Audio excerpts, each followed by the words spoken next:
Io considero molto positivamente la lista di Agrigento e la considero un laboratorio a livello nazionale.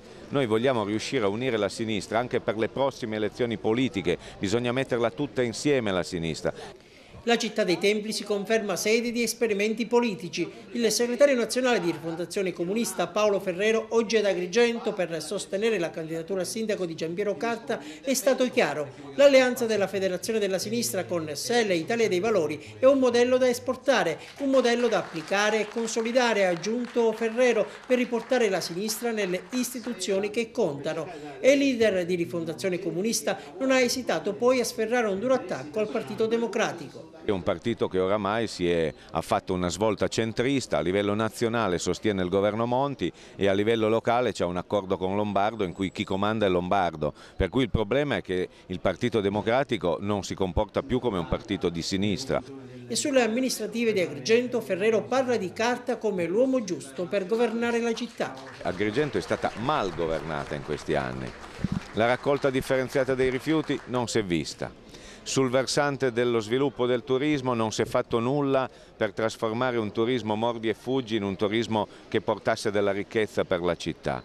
Sulle questioni dell'acqua abbiamo una situazione di privatizzazione con le tariffe anche qui altissime. Allora la nostra idea è che con la lista Agrigento Beni Comuni si parte esattamente da chi nella città si è sempre battuto per l'acqua pubblica, ha raccolto le firme per il referendum, per fare la raccolta differenziata, per uno sviluppo economico che a partire dal turismo riesca a produrre posti di lavoro veri. E Giampiero Carta dal canto suo si dice fiducioso, il ballottaggio è vicino, assicura, la gente ha capito che la mia è l'unica proposta innovativa e senza condizionamenti. E poi il candidato sindaco di Agrigento Bene Comune potrebbe avere, chissà, una ragione in più per vincere. Ecco cosa recita questo striscione.